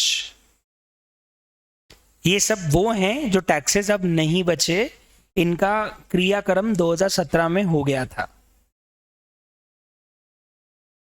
राम नाम सत्य कब हो चुका था? 2017 में ही हो गया था। ऐसा सब लोगों को लगा, पर मैं आपको बता दूं, उनकी रूह और उनकी आत्माएं आज भी भटक रही है। अब आप बोलोगे सर रूह और आत्मा कैसे भटक रही है? बताता हूं मैं, 1 मिनट। ये टैक्स एक्चुअली हुआ क्या, अच्छे से क्रियाक्रम नहीं हुआ। वो हॉरर मूवी में देखते हैं कि अगर ढंग से क्रियाक्रम नहीं हुआ, उसकी कोई याददाश्त कुछ रह जाए, कोई चीज रह जाए, तो जब तक उसको कुएं में नहीं डालोगे और जलाओगे नहीं, तब तक वो आत्मा भटकती रहेगी। वैसे ही बता दूं कि यहां पे भी इन टैक्सेस की आत्माएं भटक रही है, क्योंकि इन टैक्सेस को पूरी तरह से क्रियाक्रम नहीं कराया गया। इनके कुछ अंश आज भी दर दर भटक रहे हैं। ओके, रात को आके परेशान करेंगे, ये सामने सेंट्रल एक्साइज ड्यूटी आ गई, खतरनाक चेहरा लेके, ठीक है। आज सुनना क्या, एक्चुअली GST आने के बाद सरकार ने दिया था एक वादा, और वो वादा था one tax one nation one market का पहली लाइन क्या है? वन सरकार, सबको लोग अरे वाह जीएसटी आ गया, अब कास्टिज्म खत्म, एक ही टैक्स बचेगा। अब अपन देखते हैं क्या जीएसटी में एक ही टैक्स है कि अभी भी बहुत सारी टैक्सेस की आत्माएं भटक रही है। एक्चुअली बहुत सारी टैक्सेस की आत्माएं भटक रही है। अब मैं बताता हूं कि कौन कौन से टैक्सेस अभी भी लग रहे हैं। अब हम समझेंगे जीएसटी आने के बाद भी कौन कौन से टैक्सेस किन किन चीजों पे लगते हैं। और हम स्टार्ट कर रहे हैं सबसे पहले अल्कोहलिक लिकर पे। मेरे को पता था इंतहा अब आया, अब आई दारू, ठीक है। चले, तो सवाल यह है कि साहब अल्कोहलिक लिकर का क्या, हम कब से पूछना चाह रहे थे सर कि क्या इस पे भी रिबेट मिलती है क्या? हम तो रोज खरीद के रिबेट ले लेंगे सर, आपके नाम से बिल बनवा लेंगे, आप ले लेना रिबेट, है ना? यस, मैं आपको बता दूं, हम अल्कोहल बिजनेस यूज दिखा देंगे सर, दिक्कत मत मानो। हम मानेंगे दारू पी के जो पढ़ाई होती है उससे अच्छी पढ़ाई हो ही नहीं सकती, ठीक है। आप सुनिए ध्यान से, क्या क्या नाटा एकेडमी अगर बच्चों को दारू के ठेके से दारू लाके दे दे तो क्या उसकी आईटीसी नाटा एकेडमी को मिलेगी? बिजनेस यूज, बच्चों को बहकाने के लिए, ठीक है। ओके, सुनिएगा ध्यान से, अल्कोहलिक लिकर पे जीएसटी के कोई भी टैक्सेस लगते ही नहीं है। अल्कोहल को पूरी तरह से जीएसटी के बाहर रखा गया है। और आपको बता दूं इसके ऊपर क्या लगता है, state excise plus state VAT या सेल्स टैक्स। हाय, सेंट्रल गवर्नमेंट की बदनसीबी देखो, उनको थोड़ी पता था कि हमारे देश के लोग ऐसे नशे में झूमेंगे। उन्होंने आज से कई साल पहले ये मलाई निकाल के राज्यों को दे दी कि तुम रख लो, मैं इसमें 1 रुपए का भी रेवेन्यू नहीं कमाऊंगा। असली कमाई वाली चीज सेंट्रल गवर्नमेंट ने किसको दे दी? और इसीलिए इस चीज को जीएसटी के दायरे में नहीं लाया जा सकता, क्योंकि अगर आपने अल्कोहल को जीएसटी के दायरे में लाके खड़ा कर दिया तो रेवेन्यू सेंटर और स्टेट दोनों में बटेगा, जबकि स्टेट अपना रेवेन्यू सेंटर से शेयर नहीं करेगा। इसलिए तो मामा ठेके पे ठेके खोले, मामा बोलते हैं बहनों, भाई और बहनों, है ना, दारू की कमी होने नहीं दूंगा, है ना, हर गली में ठेके खोले जाएंगे। बहुत बढ़िया। तो अब पॉइंट ये कि साहब स्टेट का दायरा है, इसीलिए इसके ऊपर टैक्स भी कौन लगाता है पूरी तरह से? स्टेट, स्टेट एक्साइज और स्टेट वैट, ठीक है, बढ़िया। दूसरा,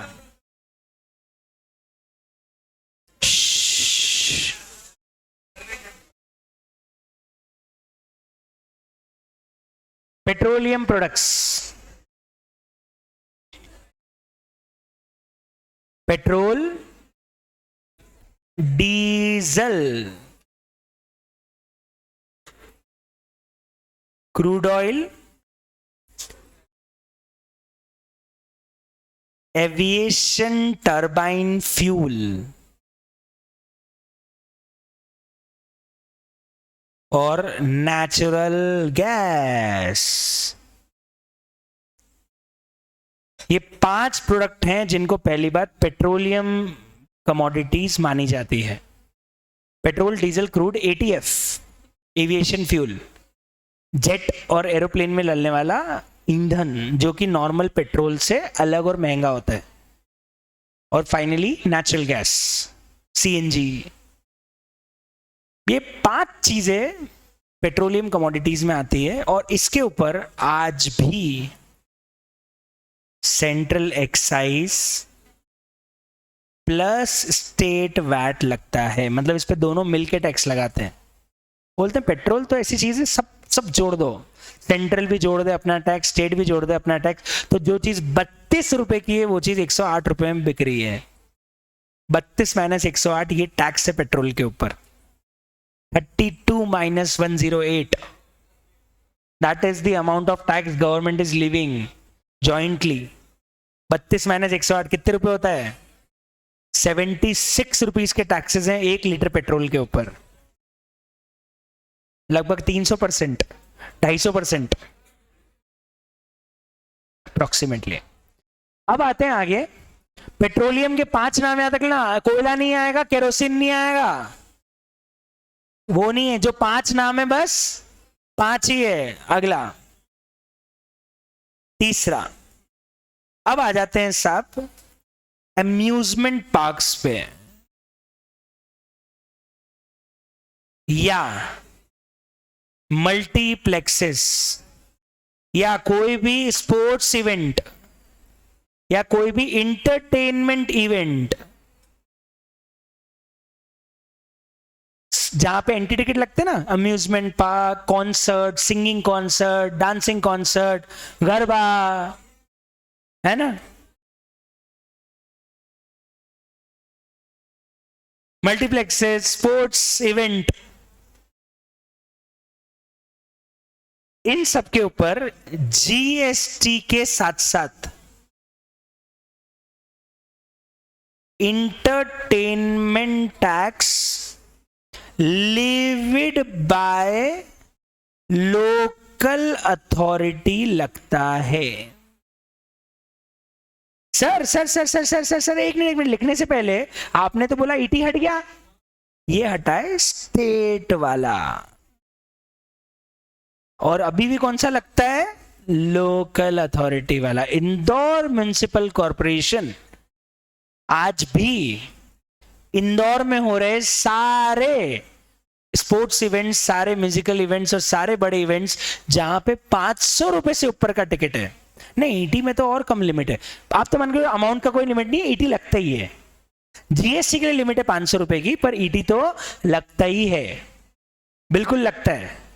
एंटरटेनमेंट टैक्स लोकल बॉडीज सारे इवेंट्स पे लगाती है, ये आज भी लग रहा है। बहुत बढ़िया। One tax, one nation, one market.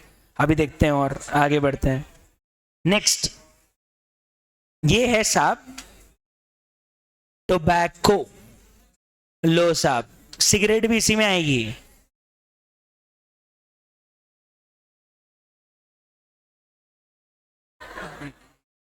खिला के बताऊं कि थूक के बताऊं? चले, टोबैको और सिगरेट, टोबैको और सिगरेट, इसके ऊपर जीएसटी तो लगता ही है, साथ साथ में सेंट्रल एक्साइज भी लगती है, अभी भी है। और सर ये तो कम सस्ते, थोड़े बड़े नशे बताओ। ये लो साहब, नार्कोटिक्स, यह है ना गांजा, अफीम, है ना, इनके ऊपर जीएसटी के साथ साथ स्टेट एक्साइज लगती है। क्या बोलना चाह रहे हैं मैडम? थोड़ा टॉपिक ऑफ इंटरेस्ट आया है ऐसा? जी जी जी, टॉपिक ऑफ इंटरेस्ट आया है तो कुछ बोलना चाहते हैं दिशा मैडम, बोलिए मैडम। सब आता है, मतलब नार्कोटिक्स में जो जो आता है, नशीले पदार्थ जिसका सरकार उगाने का लाइसेंस देती है। अफीम का लाइसेंस मिलता है, इंडियन हेम्प करके एक फसल आती है उसका लाइसेंस मिलता है, वीट का लाइसेंस मिलता है, चरस, है ना। तो जिनका लाइसेंस मिलता है वो सारी कमोडिटीज नार्कोटिक्स में आती है। स्टेट नार्कोटिक्स डिपार्टमेंट होता है पूरा, तो उसके ऊपर जीएसटी भी है और स्टेट एक्साइज भी है। एक मिनट एक मिनट एक मिनट एक मिनट, जी सर क्या बोल रहे हैं आप? हाँ, रेट नहीं बता रहा मैं, तो खरीदना है नहीं तो रेट का क्या मतलब है। चले आगे आते हैं मुद्दे पे। पॉइंट नंबर 6, पॉइंट नंबर 6 लिखिए आगे। नेक्स्ट, इसके बाद आता है, आवाज नहीं, रियल एस्टेट ट्रांजैक्शन। प्रॉपर्टीज पे क्या लगता है? प्रॉपर्टीज पे जीएसटी के साथ साथ स्टैंप ड्यूटी लगती है। हम कोई भी प्रॉपर्टी खरीदते बेचते हैं तो उसमें कुछ प्रॉपर्टीज पे जीएसटी भी है और स्टैम्प ड्यूटी तो नाम चेंज कराने की बिल्कुल लगती है जी। तो अब आप देख सकते हो, एक मिनट और है अभी, एक दो लिखो अगला। इंपोर्ट ऑफ सर्विसेज पे जीएसटी लगता है सिर्फ। इंपोर्ट ऑफ सर्विसेज पे जीएसटी लगता है।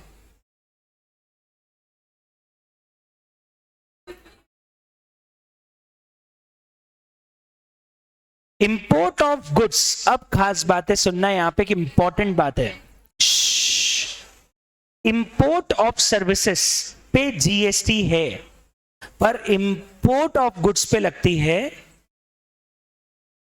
Multiple custom duties. Goods import करने पे एक्चुअली कस्टम लॉज लगते हैं, जीएसटी लॉज नहीं लगते हैं। पर उसमें भी कौन कौन सी मल्टीपल कस्टम ड्यूटीज हैं? बेसिक कस्टम ड्यूटी लगती है एक लगता है सोशल वेलफेयर सरचार्ज, और कस्टम में भी आईजीएसटी लगता है, पर वो कस्टम लॉ के प्रोविजन से लगता है, ना कि जीएसटी लॉ से। मतलब कस्टम लॉ में भी लाइन लिखी हुई है कि कोई गुड्स इंडिया में इंपोर्ट होंगे तो इंडिया में जितना आईजीएसटी पे करना पड़ता उतना कस्टम ड्यूटी में जोड़ के दो, पर लगेगा कौन से लॉ से? कस्टम। मतलब इसके प्रोविजन, इसके सेक्शन, इसका कैलकुलेशन हमारे सब्जेक्ट का पार्ट नहीं है, वो कवर होगा कस्टम्स एक्ट 1962 से, जो आपके फाइनल के सिलेबस में आएगा।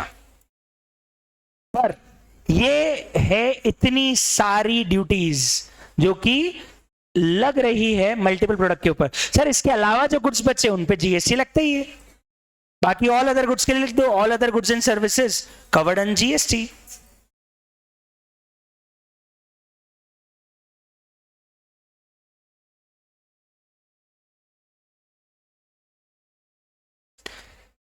तो ये है पूरा एग्जिस्टिंग प्लस पुराना टैक्स स्ट्रक्चर। पहले क्या क्या टैक्सेस लगते थे जो हट चुके हैं, और अभी एग्जैक्टली कौन कौन से टैक्सेस लग रहे हैं। ध्यान रखना, इंपोर्ट ऑफ सर्विसेज पे जीएसटी लॉ है, पर इंपोर्ट ऑफ गुड्स पे कस्टम लॉ है वहां पे भी जीएसटी, लेकिन वहां पे वो गवर्न जीएसटी लॉ से नहीं, कस्टम लॉ से होता है। तो ये है एग्जिस्टिंग टैक्स स्ट्रक्चर के साथ साथ पोस्ट जीएसटी टैक्स स्ट्रक्चर। और जब हम बोलते हैं one tax, one nation, one market, तो मेरे को ये सारे टैक्सेस याद आ जाते हैं कि कहां एक टैक्स और एक नेशन और एक मार्केट है, एक टैक्स नहीं है। आज भी जीएसटी आने के बाद भी मल्टीपल टैक्सेस लग रहे हैं। Thank you so much. ये शीट में अपडेट कर देता हूं, आज का होमवर्क आप करके आइएगा और बाकी डिस्कशन करेंगे हम कल। थैंक यू सो मच, बाकी मिलते हैं कल, और कल आगे का डिस्कशन चालू करेंगे। ये शीट पूरी अपडेट कर देता हूं, आप सारी नोटिंग करके आइएगा।